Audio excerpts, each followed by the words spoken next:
maybe suspending our aging even in terms of where we're listening from, and that we're closer to listening from the timeless within ourselves and that open receptivity.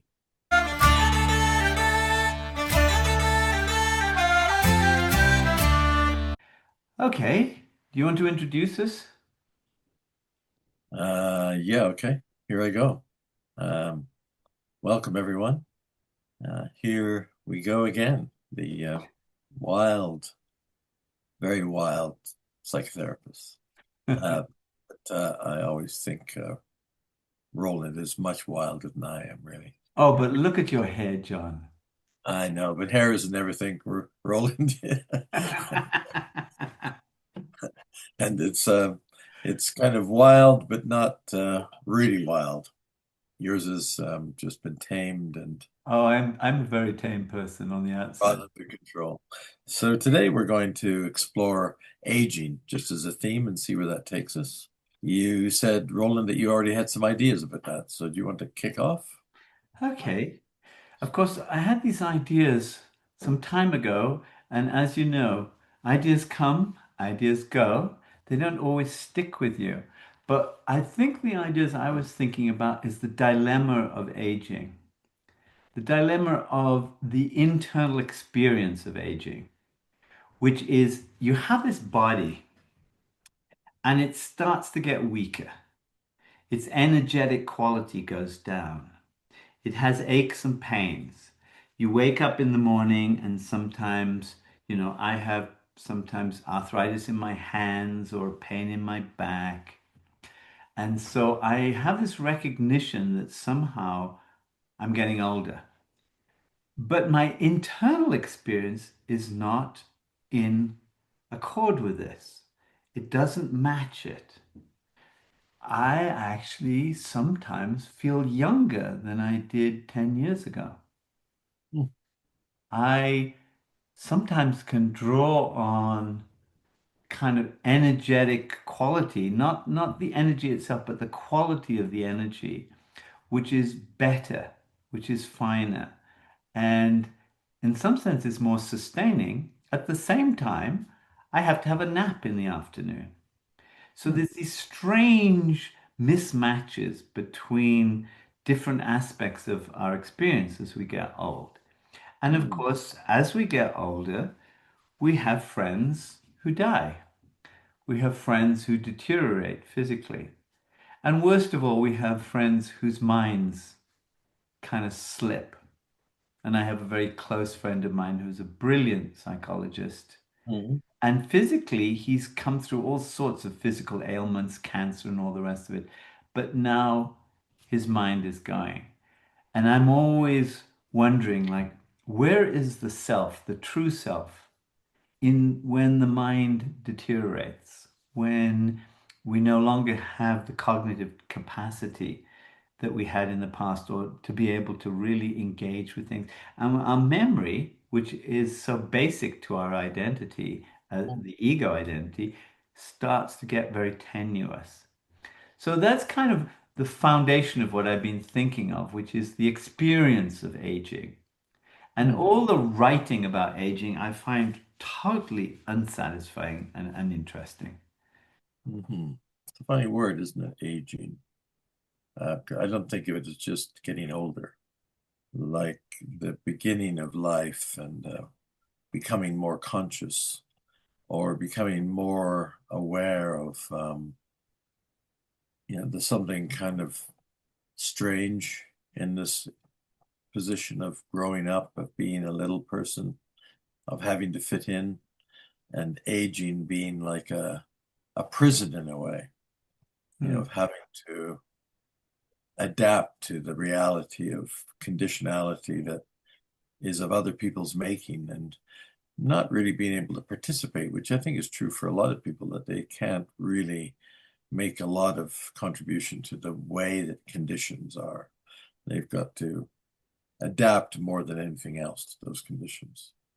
What do we do with that sense of there's something wrong here in this Hmm. aging process that you can't really participate in?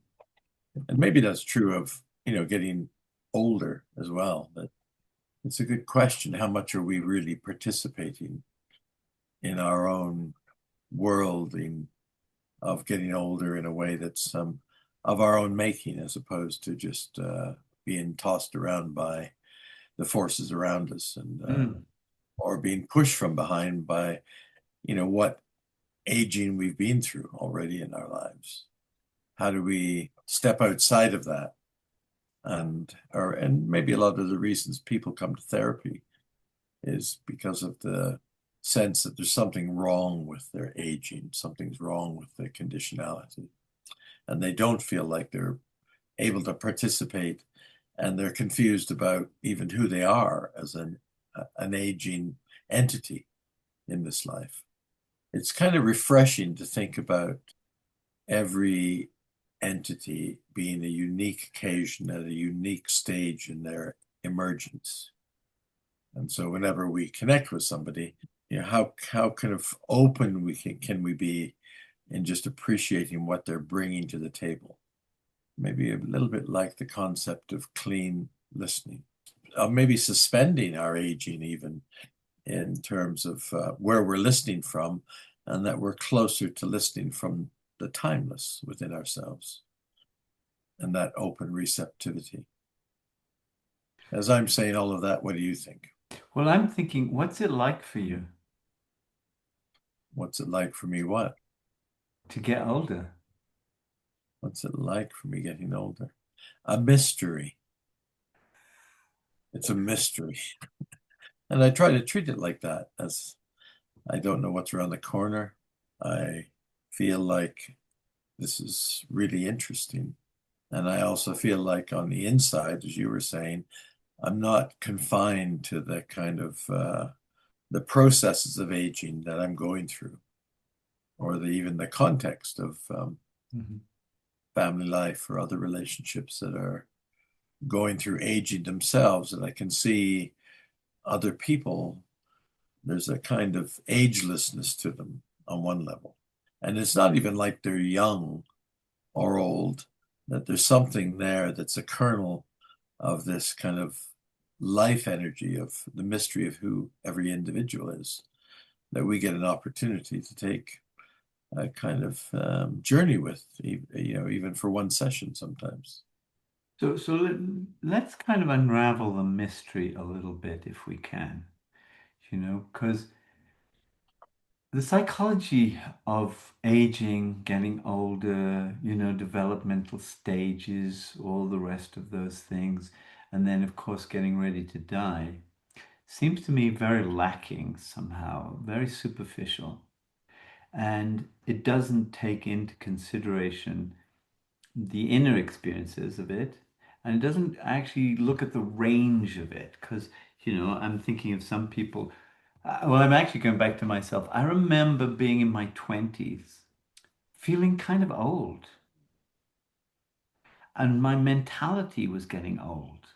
I was getting kind of stodgy in my thinking, and something jumped me out of it. It was somebody said to me, your trouble is you take yourself too seriously.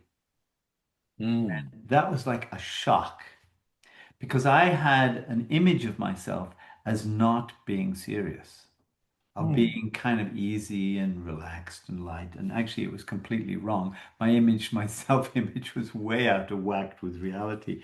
And once that person said that to me, I thought to myself, we have to be so careful that we don't get old before we're dead, basically. That mm. the idea, that concept of being old is about being, well, not developing, not actually expanding, uh, thinking in rigid, rather conservative ways. That's how the society actually looks at that. And so you wonder, okay, how do I stop myself Mm. getting old? Because as far as I'm concerned, I would like to die without being old, but that doesn't mean that I haven't been aging. Yeah, I really enjoy that notion of remaining more, in some ways, youthful but it's not just youthful. That's kind of too Yeah, limited. useful.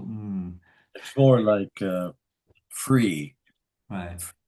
within every age and stage of life. And I think when people get a really good start in life and they feel they can participate, with very loving parents who invite your participation, then that freedom is there from the very early years.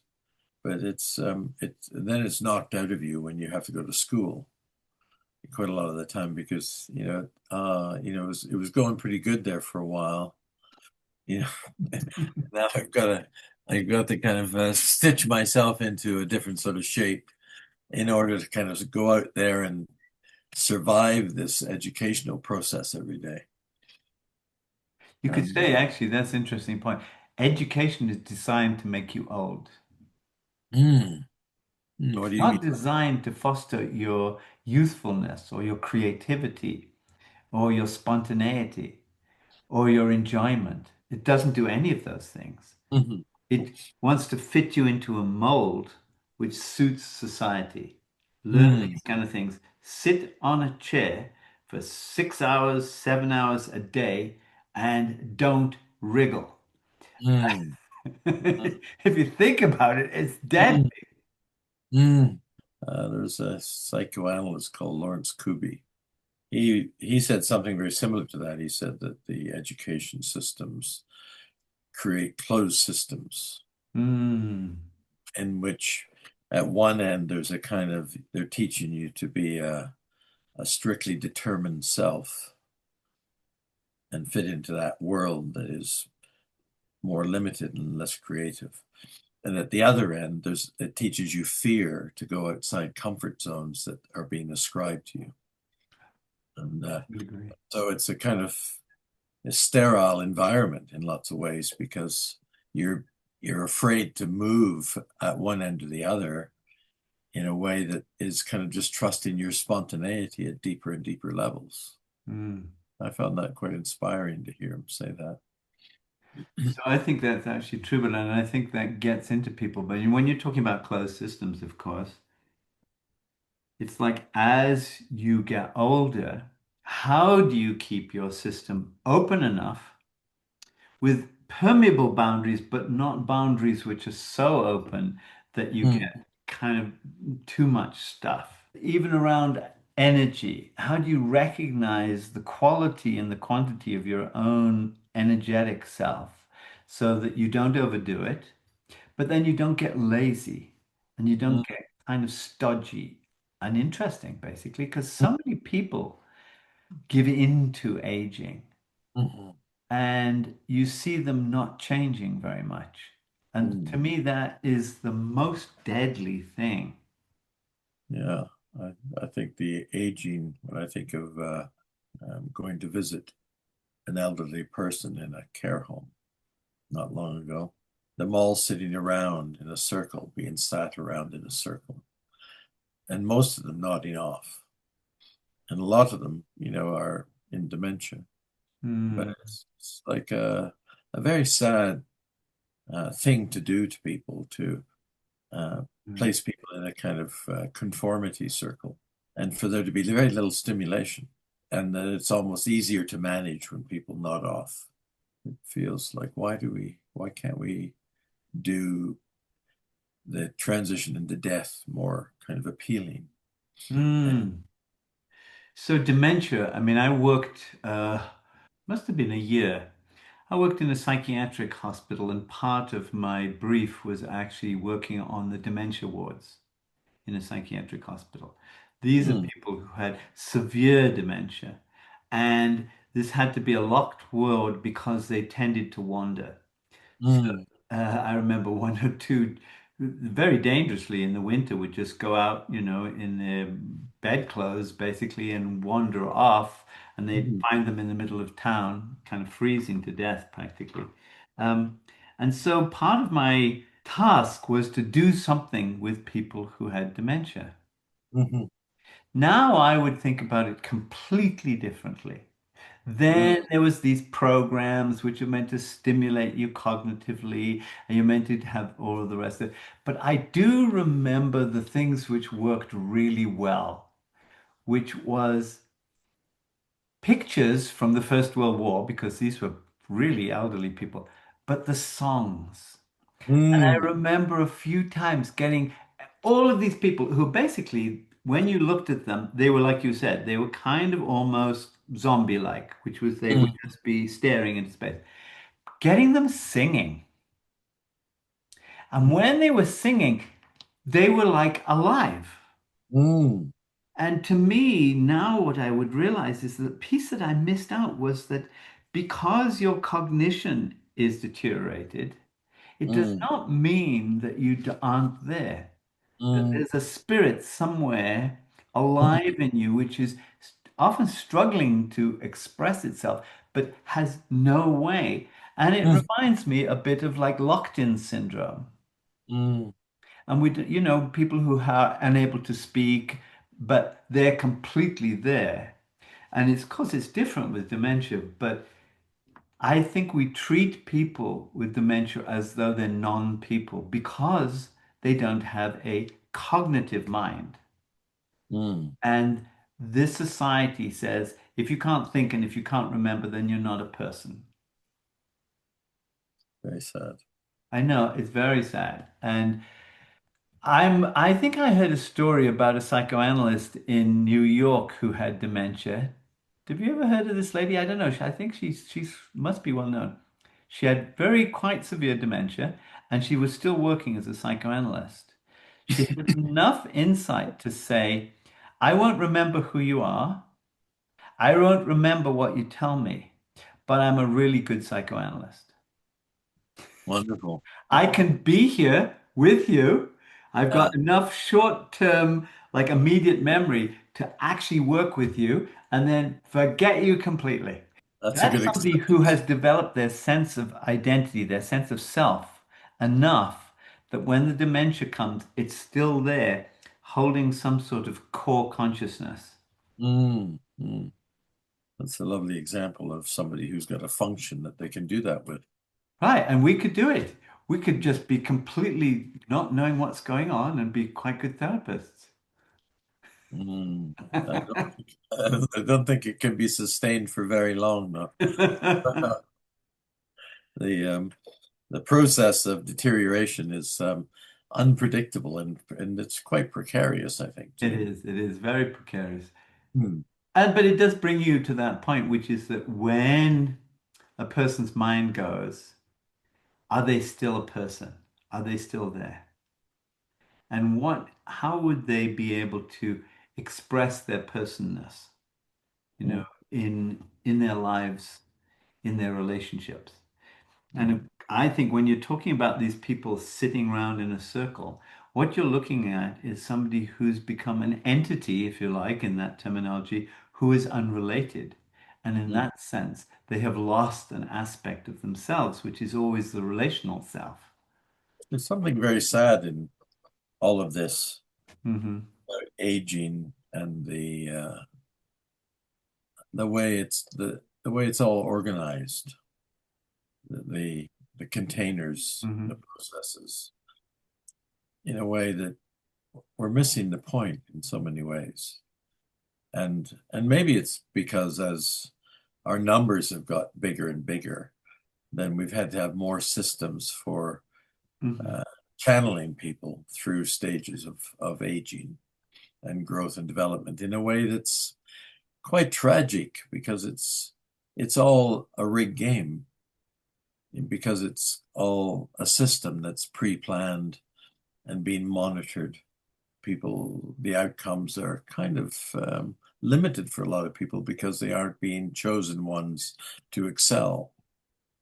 And a lot of people are reacting to it anyway because their system is just saying, I can't do this. I can't. Hmm. This is not sane. This is not right for me. This is terrible for me to be confined in this and channeled in this way, made to belong in this way. Maybe in the movement away from tribal and into a more systematic way of having our civilization that we've made a big mistake to I think. lose our relationship and maybe even missed an opportunity to develop ourselves as a species very differently. Mm. Maybe adolescence is an important time when we could start to do it differently. Like we rarely ever talk to people about where the libido fits into their aging process, and people stumble into it and then flounder, and it gets channeled then in quite a precarious way in adolescence.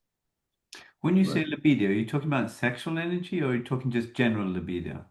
well, I think general energy, but I think also then when it becomes a kind of sexual awakening, that people are not prepared for that in any way. It's like when, there are a lot of things that happen to us as we get older that nobody's told us those things might happen, in terms of Mm, yes, symptoms of right. aging.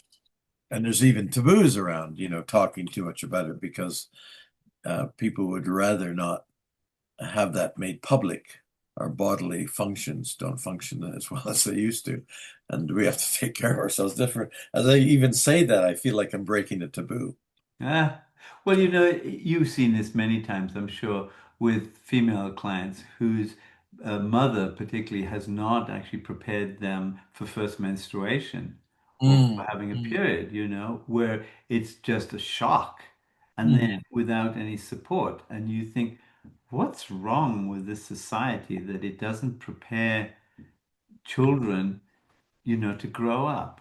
Well, of course, we've lost that sense of transitions and, mm, of these are the things which need to happen. And in some sort of more kind of community-oriented cultures, mm, they have rituals. They have rituals of transition. They have mhm, rites of passage, which give you stories and give you ways of understanding what's happening to you often at an unconscious level, not always at a conscious level, because the story is going to go deeper, which prepare you a little more. And I'm thinking of there's a Navajo thing. Have you ever seen this? There's a Navajo ritual, which is the running girl. no. When she has her first period, there's this huge, and it's a multi-day ritual around it, and she has to run. I can't remember the details of it, but she runs basically through the desert. And then there's particular things she has to do with all the grandmothers, and there's things that she has to make and cook. And it's a long, long, complicated process. But by that time, she is considered a woman. And so she's made that transition and it's helped her make that transition. What do we have? So I suppose tribes, there must have been in America so many tribes that went their own individual way with a lot of how, the aging process is going to unfold and what kind of rituals. Right. It must have been very creative, and so individual of people, the kind of learning people were doing that was experimental. Where now, we have conformity. Like if anybody Mm, tried to create their own little tribal, system where they did things differently and experimentally, that the world would close in around them and say, "What are you doing? You're breaking so many norms here." mm.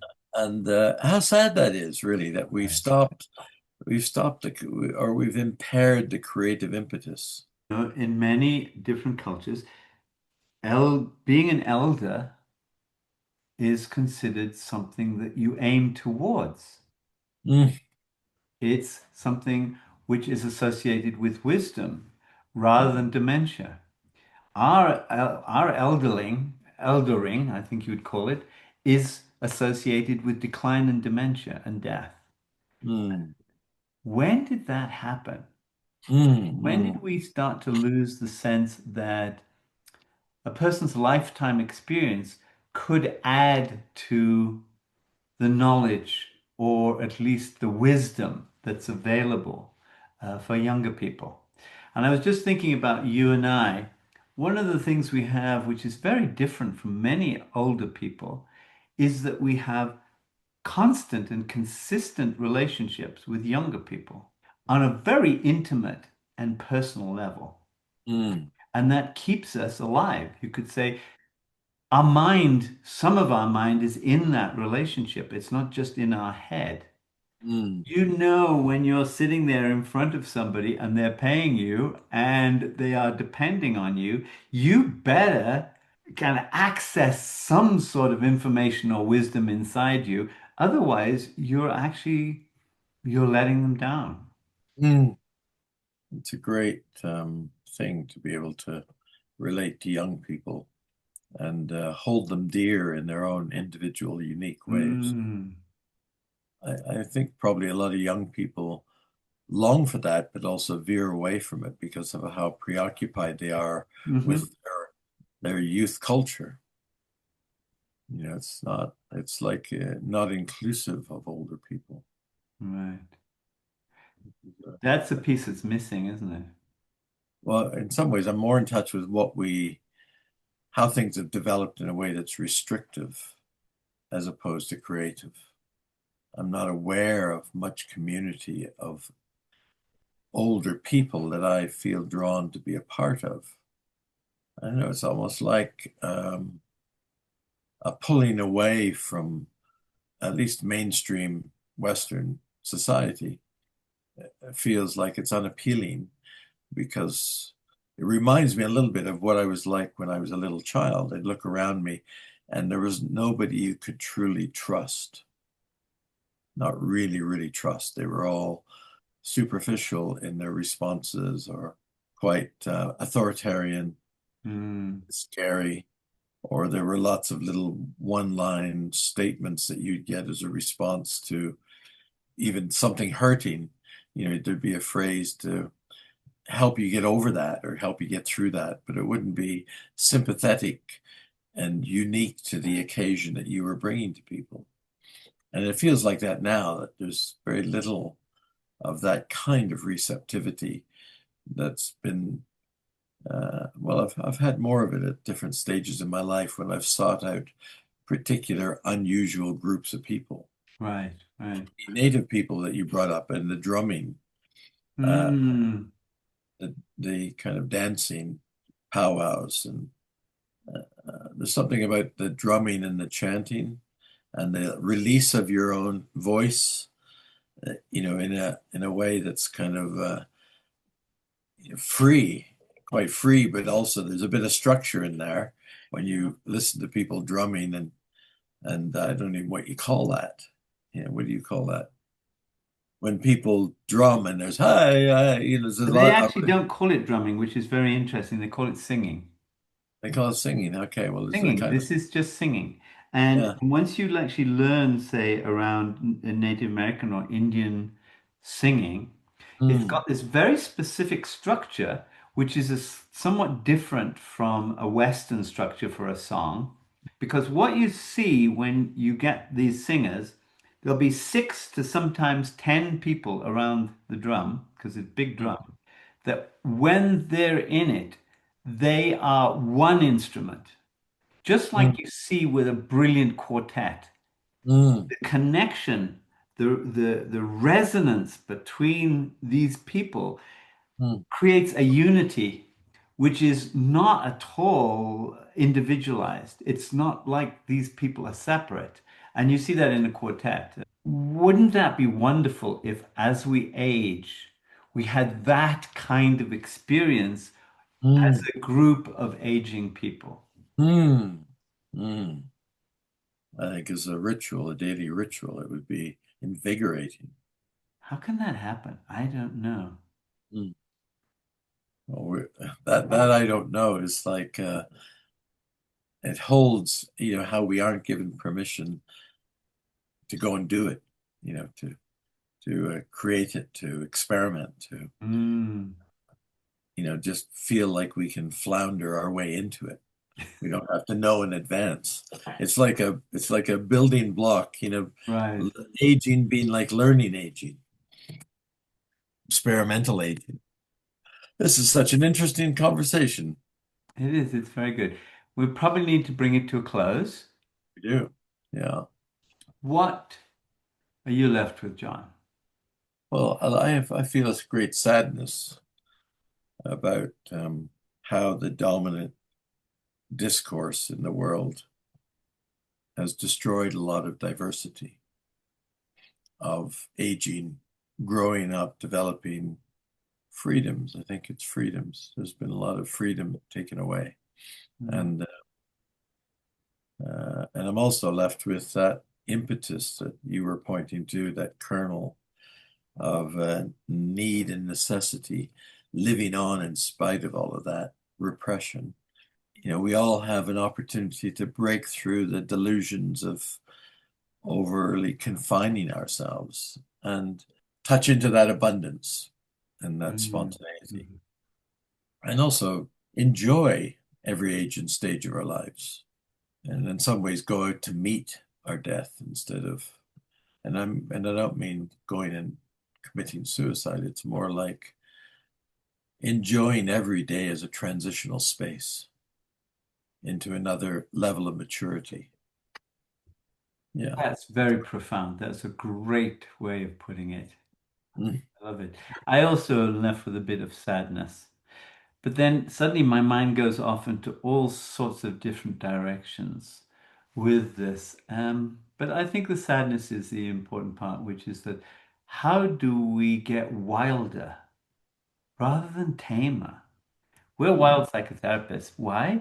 Because I don't want to be tamed. I don't want to be confined. You know, we have this ability to expand our consciousness into all mm, sorts of domains. And surely as we get older, that is what we're about. That's what we should be thinking about. mm, And that death is then the next just step, which we take into a whole different dimension. Or, as I would say, what's so bad about taking a rest for eternity? It's that sense of like, I want to be alive when I die. mm, I do not want to be dead before my time. And I feel mm, as though just what you're saying, the restrictions of society is almost an invitation to deaden yourself. mm. Is there a different way of doing this? Could we do it differently?